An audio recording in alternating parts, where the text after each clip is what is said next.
À la une de l'actualité, le centre du Mexique et sa capitale touchée par un puissant séisme de magnitude 7,1. Selon le gouvernement, il y aurait au moins 138 morts. Une trentaine de bâtiments se sont effondrés dans les rues de la capitale. Dans cette édition, le point sur place avec notre correspondante. Un mort et 2 disparus en Guadeloupe après le passage de Maria. Les autorités préviennent, ses habitants doivent à tout prix rester chez eux. L'ouragan de catégorie 5 a également semé la désolation sur l'île de la Dominique, désormais totalement dévastée. L'Assemblée générale des Nations unies à New York, une première pour Donald Trump et Emmanuel Macron, qui se sont tous deux exprimés à la tribune de Marbre Vert ce mardi. D'un côté, le multilatéralisme d'Emmanuel Macron, de l'autre, l'Amérique d'abord de Donald Trump. Deux discours bien différents, vous le verrez. Voilà pour les titres. Bonjour, soyez les bienvenus sur France 24. Le 19 septembre est décidément un jour noir pour le Mexique. 32 ans jour pour jour après le séisme qui a fait 10 000 morts, la capitale, Mexico, a été le théâtre d'un puissant tremblement de terre ce mardi. De magnitude 7,1, il a été ressenti à plusieurs centaines de kilomètres de son épicentre. Selon un bilan encore provisoire, il y aurait au moins 138 morts à Schrenverdian.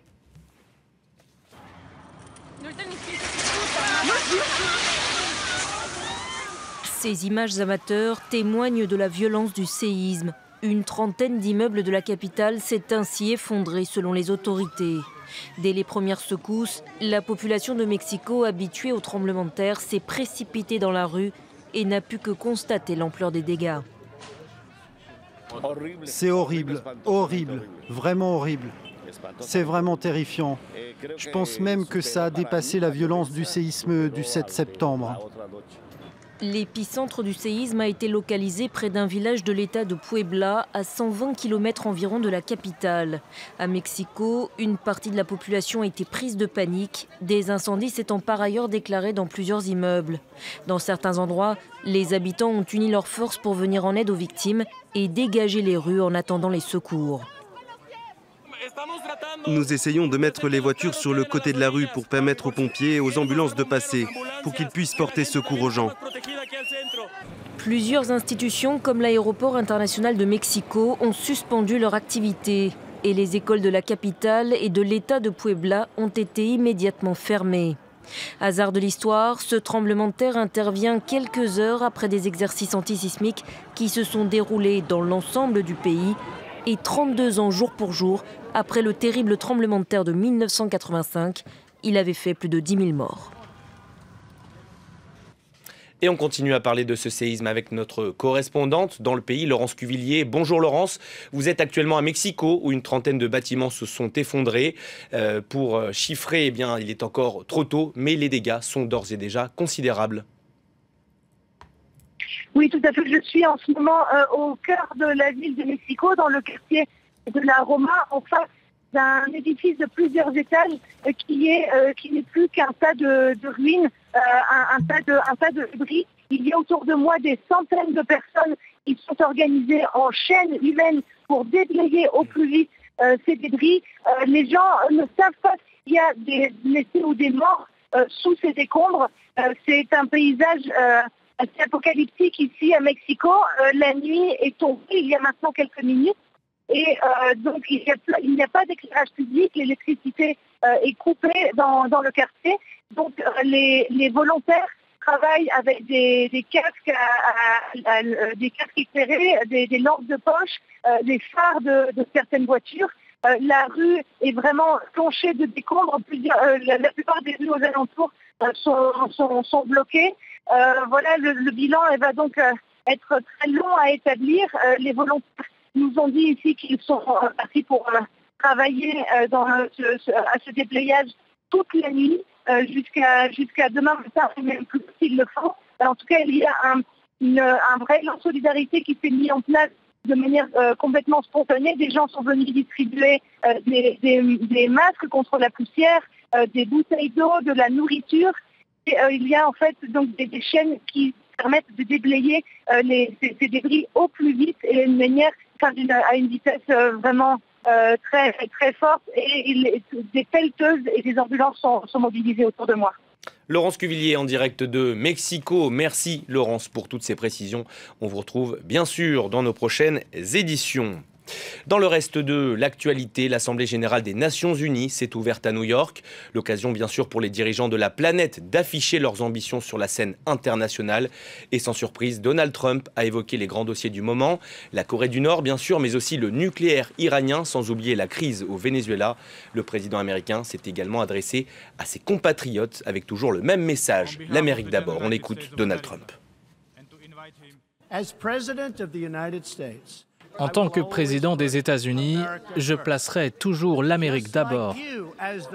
Tout comme vous, en tant que dirigeant, placerez toujours et devrez toujours placer vos pays d'abord. Lui aussi prononçait son premier discours à la tribune de l'ONU, très attendu. Emmanuel Macron a mis l'accent sur le multilatéralisme. Parmi les grands thèmes également abordés ce mardi, l'accord de Paris sur le climat qui ne sera pas renégocié. On écoute le président français.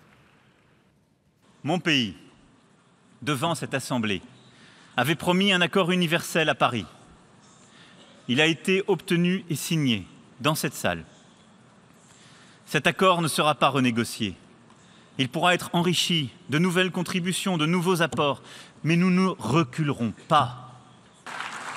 Je respecte profondément la décision des États-Unis et la porte leur sera toujours ouverte. Mais nous continuerons avec tous les gouvernements, avec les collectivités locales, les villes, les entreprises, les ONG, les citoyens du monde, à mettre en œuvre l'accord de Paris. Emmanuel Macron, Donald Trump, deux discours au ton bien différent donc. Si l'un place les États-Unis au centre du jeu mondial, l'autre avance l'argument de la coopération internationale. À New York, l'analyse de notre envoyé spécial, Armel Charrier. C'était une journée emblématique puisqu'il y avait le premier discours de Donald Trump qui était très attendu et puis il y avait aussi le discours du président français qui était attendu aussi, le jeune président français qui prenait la parole pour la toute première fois. On attendait effectivement de voir un peu les différences des uns et des autres, donc Donald Trump a été effectivement très offensif sur la politique à mener vis-à-vis des États voyous et puis Emmanuel Macron a fait un vrai discours en réponse, un discours en miroir.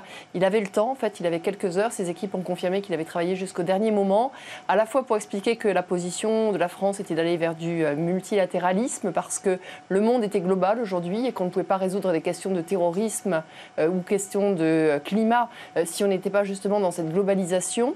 Et à côté de ça aussi des réponses sur les attaques coréennes ou iraniennes qui avaient été tenues par Donald Trump.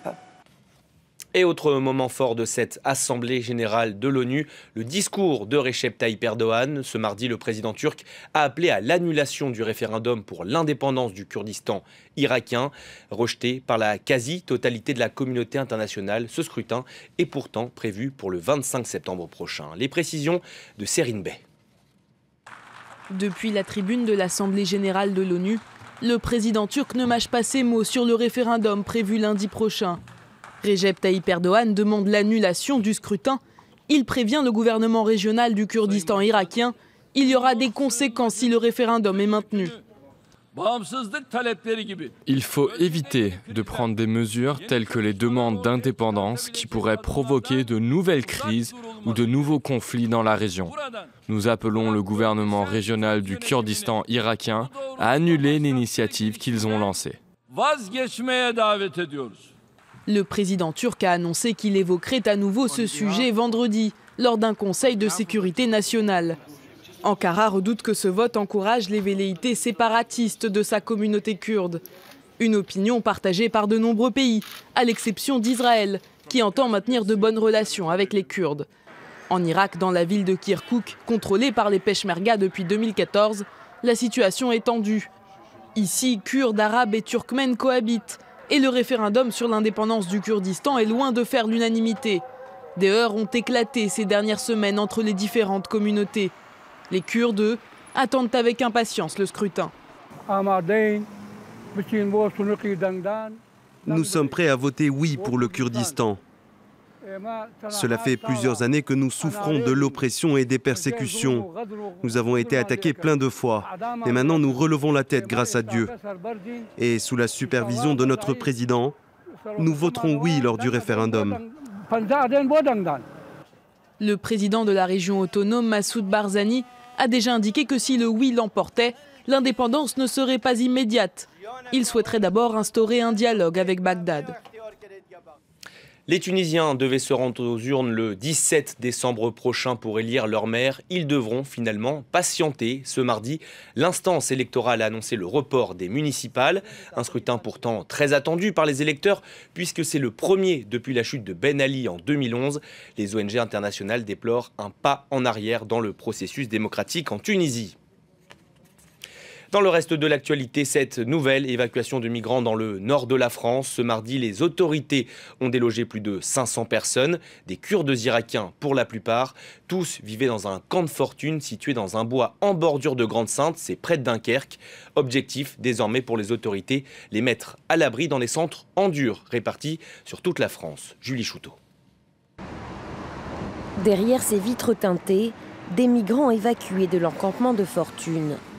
Jusqu'ici, ils habitaient cette forêt en bordure de Grande-Synthe, dans l'espoir de rejoindre le Royaume-Uni. Kurdes irakiens pour la plupart, ces migrants ont été emmenés vers des centres d'accueil à travers toute la France. Une manière de les mettre à l'abri selon la préfecture. Quand il pleut autant sur la bande littorale, les conditions de vie sont compliquées. Les gens sont dans la boue, il y a des gens qui sont en situation d'extrême fragilité, des enfants, des personnes âgées, donc on ne peut pas les laisser dans ces conditions-là.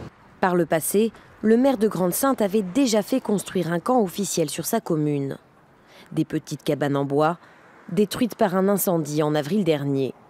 Cette fois encore, le maire de Grande-Synthe souhaitait construire des toilettes et des douches pour les migrants installés dans la forêt. Mais le gouvernement semble vouloir éviter à tout prix l'ancrage d'un nouveau camp, comme celui de Calais démantelé il y a un peu moins d'un an. Ces rafales de vent atteignent les 280 km/h. Ouragan de catégorie 5, la plus puissante. Maria a déjà totalement dévasté la Dominique. Il doit désormais passer au large de Saint-Martin et Saint-Barthélemy. Méconnaissable, vous le savez, depuis le passage d'Irma. En Guadeloupe, au moins une personne est morte. 2 autres sont portés disparus. Les habitants sont appelés à ne pas sortir de chez eux. Le point sur la situation, c'est avec Maryse Burgot. Certaines rues de Pointe-à-Pitre totalement inondées. Des pierres au beau milieu des avenues de Basse-Terre, plus au sud, et partout, des dizaines d'arbres arrachés. La Guadeloupe redoutait le pire après le passage de l'ouragan Maria. Elle déplore un mort, une personne sortie dans la tempête malgré les consignes de confinement. Les dégâts matériels sont parfois impressionnants. Cette habitante du Gosier, près de Pointe-à-Pitre, est désemparée. Il n'y a pas de plus rien. Je suis de la merde. L'ouragan oscillait entre la catégorie 4 et 5 quand il a frôlé la Guadeloupe. Les habitants n'oublieront jamais ce son au beau milieu de la nuit. De sa fenêtre, une habitante filme l'affaissement d'un cabanon. Confinés dans leur maison, les enfants comme les adultes sont effrayés. En direct du jardin, on n'a plus d'électricité. Là, il est minuit. On est à 1h, 2h du plein passage de l'ouragan. Là, ça commence vraiment à être chaud. 40% des foyers de Guadeloupe sont toujours privés d'électricité. Les pompiers sont évidemment mobilisés. Il faut qu'on aille voir dans les zones littorales où on a des concentrations de population pour s'assurer qu'il n'y a pas eu de problème avec ces populations et que tout le monde va bien. Pour l'instant, 2 personnes sont toujours portées disparues. La Guadeloupe n'est pas près d'oublier ces images de chiens errants bousculés par les vagues. 2 200 000 € récoltés pour venir en aide aux habitants de Saint-Martin et Saint-Barthélemy. Le grand concert Ensemble pour les Antilles organisé ce mardi à Paris devrait bien permettre d'accélérer la reconstruction sur place. Des chanteurs bien sûr, mais aussi des comédiens et des sportifs à l'honneur de la musique antillaise. Un spectacle ouvert par Laurent Voulzy et son célèbre Belle Île en Mer, Marie Galante. On écoute l'ancien boxeur Jean-Marc Mormec. Je leur apporter mon soutien et puis dire aux gens de merci pour toutes les associations, pour tous les bénévoles qu'ils ont aidés et qui aident encore, et merci pour tous ces offres de dons pour les autres mères parce qu'ils en ont besoin. Alors merci pour eux. Fin de cette édition. Prochain journal dans 15 minutes sur France 24. À tout à l'heure.